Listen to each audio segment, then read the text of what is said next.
Children, welcome back to English class. So in the previous video we have started the new lesson number 3 from Snapshot, Ranga's marriage. So we have seen in the previous video that the story revolves around Ranga, the accountant's son, who got the opportunity to go out of the village to study. The narrator takes you through a journey where he changes Ranga's perception about marriage, how he staged their union with the help of a Shastri, and what role English has played in their village. The entire story involves funny instances and references, for the narrator has made sure your mind stays occupied with the story. And we have completed 3 pages here. So let's go to the next page with a new paragraph.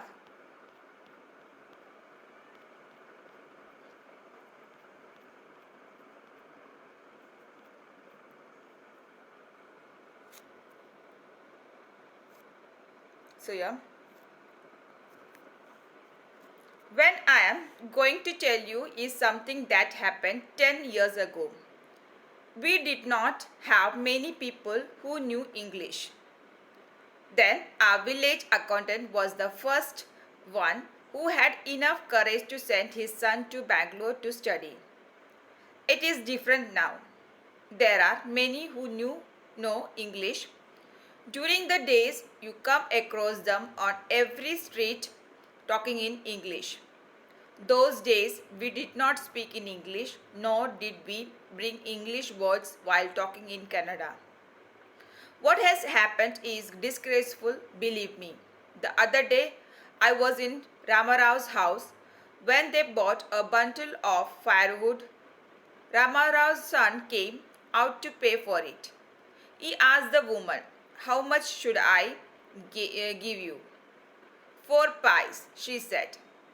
The boy told her he did not have any change and asked her to come the next morning. The poor woman did not understand the English word change and went away muttering to herself. I too did not know.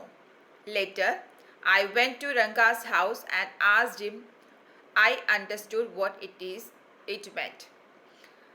So your narrator in this paragraph, narrator then brings about a comparison as to how things were different 10 years ago when not many people knew or spoke English. Neither did people send their children to big cities like Bangalore to study. Back then, only the village accountant had the courage to send his son to Bangalore. According to the author, those times were simpler. He justifies his claim by telling an incident where he was at Ramarao's house and they had just bought a bundle of firewood from an old lady.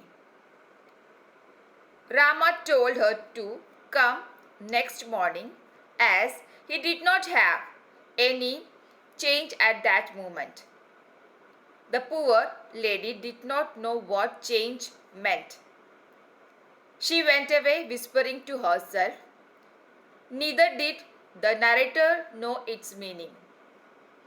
It was only when he went to Ranga's house that he told him. So, I repeat the paragraph once again, what it is said in this paragraph. Already I have discussed this paragraph in the previous video, then also I am making you to understand once more. In this paragraph it says that the narrator then brings about a comparison as to how things were different 10 years ago when not many people knew or spoke English. Neither did people send their children to big cities like Bangalore to study. Back then, Only the village accountant had the courage to send his son to Bangalore. According to the author, those times were simpler. He justifies his claim by telling an incident where he was at Ramarao's house and they had just bought a bundle of firewood from an old lady. Rama told her to come next morning as he did not have any change at the moment. The poor old lady did not know what change meant. He and she went away whispering to herself. Neither did the narrator know its meaning. It was only when he went to Ranga's house that he told him. So let's move to the next paragraph, what it is there.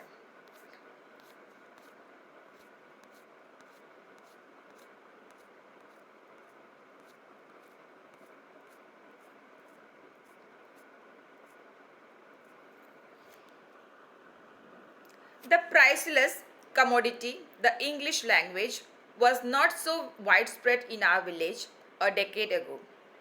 That was why Ranga's homecoming was a great event. People rushed to his doorstep announcing, "The accountant's son has come." The boy who had gone to Bangalore for his studies is here, it seems. And come Ranga, he's here. Let's go and have a look. So, what happened? However, 10 years ago, English was not commonly spoken in this village. And when the villagers came to know that Ranga, the accountant's son, was coming home from Bangalore, everyone got excited and rushed to his home to have a glance at him. Let's read the next paragraph. Attracted by the crowd, I too went and stood in the courtyard and asked, "Why have all these people come?" "There is no performing monkey here," a boy, a fellow without any brains, said loud enough for everyone to hear. "What are you doing here, then?" A youngster, immature and without any manners, thinking that all these things were now of the past, I kept quiet. So, in this paragraph, it explains that fascinated by all the crowd, the narrator too went there and asked people as to why they were gathered, because he could not see anything entertaining happening there like a monkey performing, a boy without brains shouted loud enough for everyone to hear and in a very rude way. Narrator called him immature. Seeing so many people there, Ranga came out with a smile on his face. Had we all gone inside, the place would have turned into what people call the Black Hole of Calcutta. Thank God it didn't. Everyone was surprised to see that Ranga was the same as he had been 6 months ago, when he had first left our village.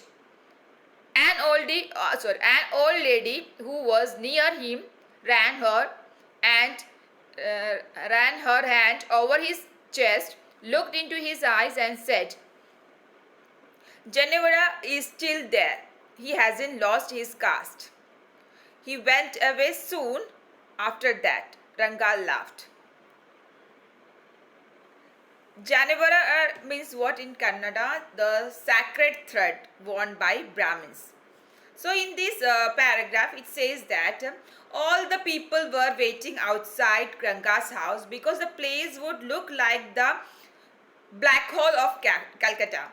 If they all went inside, by saying this, narrator means that there were so many people that the house would have fallen short to accommodate them all. Thus Ranga came outside with a smile on his face.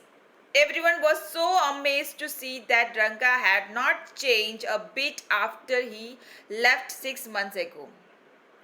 An old lady even went to the extent of running her hands through his chest to check for a sacred thread. However, she went away after confirming that he had not forgotten about his caste. After that, once they realized that, next paragraph, I'm going to read the next paragraph, okay? Once they realized that Ranga still had the same hands, legs, and eyes and nose, the crowd melted away like a lump of sugar in a child's mouth. I continued to stand there. After everyone had gone, I asked, "How are you, Rangappa? Is everything well with you?" It was only then that Ranga noticed me. He came near me and did a namaskara respectfully, saying, "I'm all right with your blessings." So, once the villagers realized that Ranga did not change even after moving to the city, they disappeared as fast as lump of sugar does in child's mouth. Narrator waited till the crowd cleared and asked him about his well-being. Ranga noticed him and replied with full respect in a traditional way. Ranga had not noticed the narrator in the crowd before that moment. In this page, last paragraph, I am going to read. I must draw your attention to the aspect of Ranga's character. He knew when it would be to advantage to talk to someone and rightly assess people's worth. As for his namaskara to me, he did not do it like any present day boy with his head up toward the sun, standing stiff like a pole without joints, jerking his body as if it was either a wand or walking stick. Nor did he merely fold his hands. He bent low to touch my feet. "May you get married soon," I said, blessing him. After exchanging a few pleasantries, I left. So, here, Ranga was very well behaved and well aware as to who could benefit him. He was one of those who could analyze someone's worth rightfully. For how he greeted the narrator, he bent low and touched his feet, thereby seeking his blessings. It was not the present day namaskara where children would do it casually. It was a proper traditional one. You could see in the picture.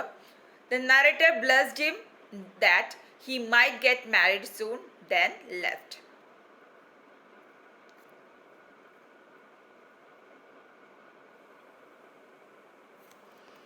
So, next paragraph. That afternoon, when I was resting, Ranga came to my house with a couple of oranges in his hand.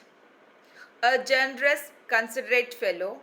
It would be fine thing to have him marry, settle down, and be of service to society. I thought for a while. We talked about this and that. Then I came to the point. Rangappa, when do you plan to get married? "I'm not going to get married now," he said. "Why not?" "I need to find the right girl. I know an officer who got married only 6 months ago. He is about 30 and his wife is 25, I am told. They will be able to talk lovingly to each other. Let's say I married a very young girl. She may take my words spoken in love as words spoken in anger." Recently, a troupe in Bangalore staged the play Shakuntala. There is no question of Dushanta falling in love with Shakuntala. If she were young, like the present day brides is there, what would have happened to Kalidas' play? If one gets married, it should be to a girl who is mature. Otherwise, one should remain a bachelor. That is why I am not marrying now. Here, Considerate means thoughtful or concerned. Considerate means in this paragraph it means what? Thoughtful or concerned. Troupe means a group of dancers, actors or entertainers who tour to different venues. So what happened in that afternoon? Ranga visited the author with few oranges,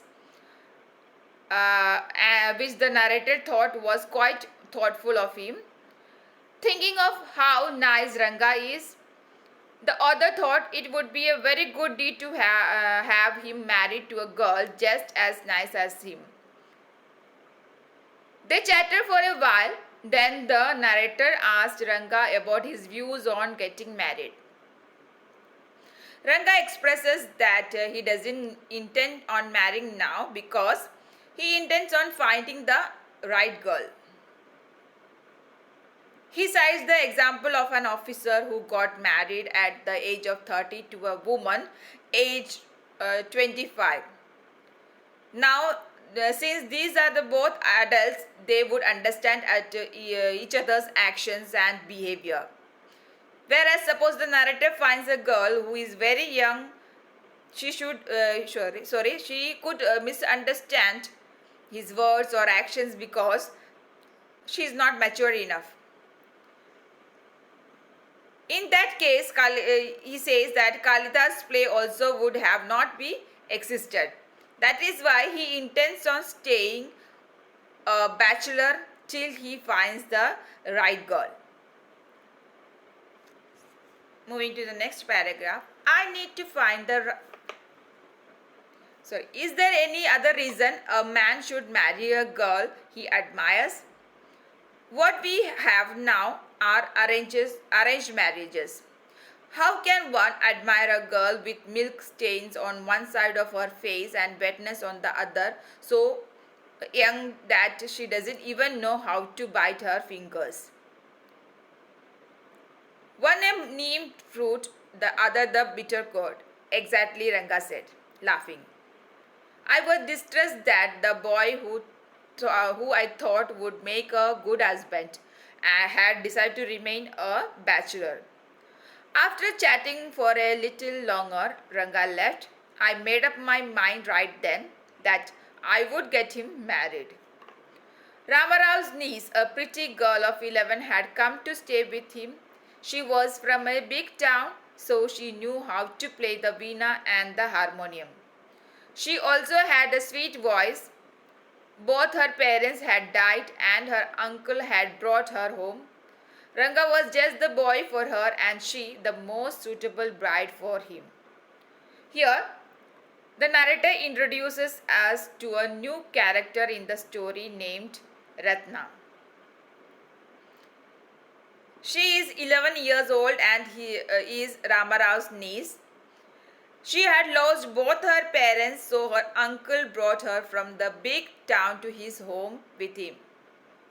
She had a great voice and could play harmonium and veena. The narrator thought that Ranga and Ratna would make a great pair. So, moving to the next line. Since I was a frequent visitor to Ramarao's place, the girl was quite free with me. I completely forgot to mention her name. Ratna it was. The very next morning, I went to their house and told Ramarao's wife, I will send some buttermilk for you. Ask Ratna to fetch it. Ratna came. It was a Friday, so she was wearing a grand sari. I told her to sit in my room and requested her to sing a song. I sent for Ranga. While she was singing the song Krishnamurti in front of my eyes, Ranga reached the door. She stopped at the threshold. He didn't want the singing to stop but was curious to see the singer. Carefully he peeped in. The light was coming into the room was blocked. Ratna looked up and seeing a stranger there, abruptly stopped. Here, threshold means a strip of wood or stone forming the bottom of a doorway and crossed in entering a house or a room. The footstep of a door, that is called a threshold. Okay, so here Ratna was quite familiar with the narrator as he visited Rama's place frequently. The narrator thought of a plan to introduce Ratna to Ranga. He asked Rama to send Ratna to his place as he wanted to send some buttermilk for them. She came all dressed up. The narrator insisted upon her to sing a song while she sent someone to call Ranga. Just as she was singing, Ranga arrived at the door. Her melancholic voice touched his ears, and thus he did not want to interrupt the singing, so he stood at the door. He was so curious to see the singer, and very cautiously he tried to have a look which disturbed the lightning in the room. On seeing a stranger, Ratna immediately stopped her singing.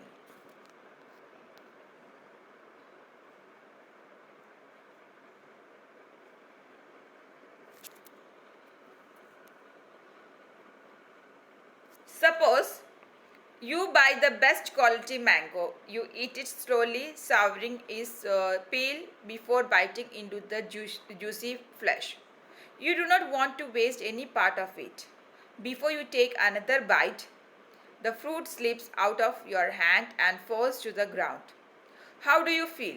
Ranga's face showed the same disappointment when the singing stopped. You sent for me, he asked as he came in and sat on a chair. Ratna stood at a distance, her head lowered.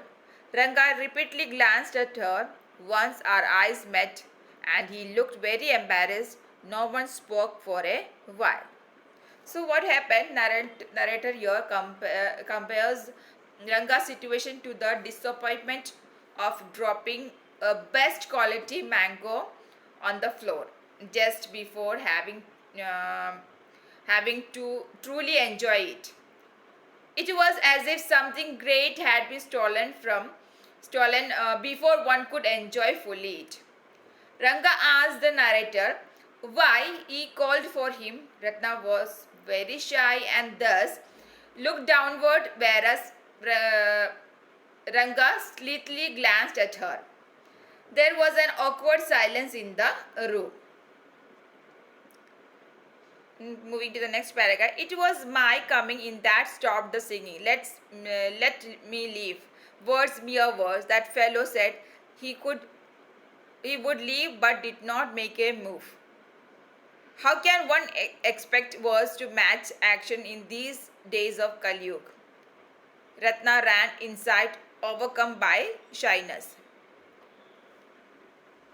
After the things went a bit awkward, Ranga said that he feels it was his coming that stopped the singing. So he must leave, and however he did not. The narrator makes fun of him because he had no intention of going. He jokes about it and says one cannot expect actions and words to match in the Kali Yuga. After a while, Ranga asked, "Who is that girl, Swami? Who is that inside?" The lion wanted to know. The he-goat who had taken shelter in the temple replied, "Does it matter who I am? I am a poor animal who has already eaten 9 lions. I have hoped to eat one more. Tell me, are you male or a female?" The lion fled the place in fear, it seems. Like the he-goat, I said, "What does it matter to either of us who she is? I am already married and you are in the marrying kind." So in this paragraph, what the narrator said to Ranga, that after a few minutes of awkwardness, silence, Ranga finally asked the narrator about the girl. Now the narrator compares the situation with the infamous story of the he-goat and the lion, where he is the he-goat and the Ranga the lion. where he is the he got and Ranga the lion. The narrator replies very cleverly and intends on seeing Ranga's interest in knowing about Ratna. Thus, he says that who she is not of that much importance because he is already married and Ranga does not intend on marrying anytime soon.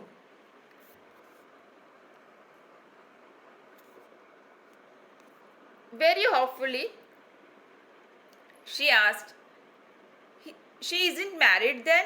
His voice did not betray his excitement, but I knew it was there. She was married a year ago. His face shrilled like a roaster brinjal. After a while, Ranga left saying, I must go. I have work at home. I went to our Shastri the next morning and told him, Keep everything ready to read the stars. I'll come later. I tutored him in all that I wanted him to say. I found no change in Ranga when I met him that afternoon. What's the matter? You seem to be lost in thought? I said. Nothing is wrong. Believe me. Headache? Come, let's go and see your doctor. Here, betray means portray here. Betray means here. In this lesson, in this paragraph, betray means what? Portray here. Shrivel means shrunken or wrinkled, especially as a result of loss of moisture. Tutored means taught. Tutors means what? Taught.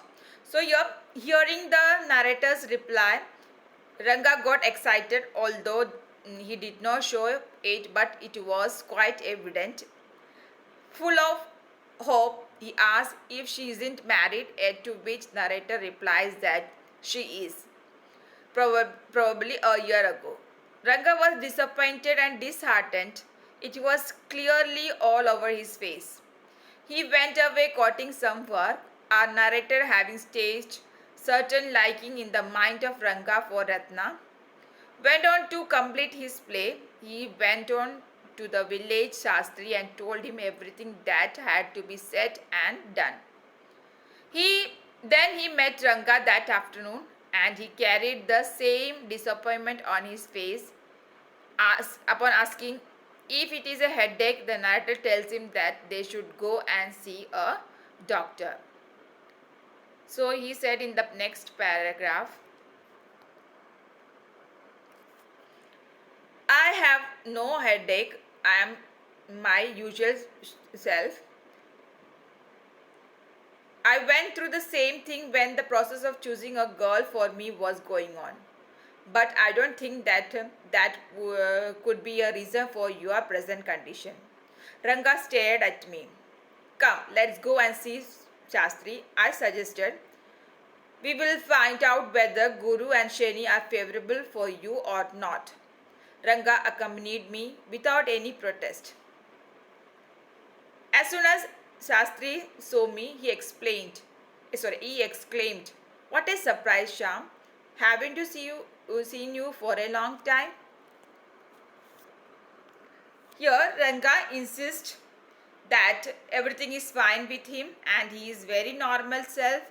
And narrator, very wittingly, very funnily, he makes a remark that he went through the same feelings when he was seeing girls for himself, and immediately mentions that it could not be the reason for Ranga.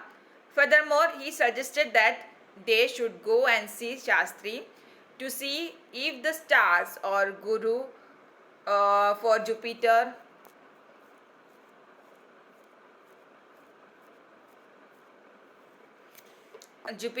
and Shani for Saturn are in their favor. Ranga went with him. On seeing Shastriji, he implied not having seen the narrator in a long while, which is obviously not true, as they had already met before the same morning. So the next paragraph, we will see in the next paragraph what happened. Sham is none other than your servant, the narrator of this tale. I got angry and shouted, What? Only this morning Shastri completed my sentence. You finished all your work and are now free to visit me. Had he not done so, I would have ruined your plan by bursting like grains at that are kept in the sun to dry. I was extremely careful of what I said afterwards. Shastri turned to Ranga. When did the young son of our accountant clerk come home? What can I do for him? It is very rarely that he visits us. Here, what the narrator reveals his pet name, Sham, as they called him in the village. Narrator felt that Shastri was lying because they saw each other that morning and thus he immediately responded. However, Shastri completed his sentence and saved the entire situation. Sham realized what he was just about to do and took extra care from that moment. Shastri continued his role and acted surprised on seeing Ranga. So we will I have revised the whatever we done in the previous video. This video also I have revised the same paragraph so that you can understand better way, and we will continue from here in the next video. Until then, happy reading, keep watching, keep practicing. Bye from me.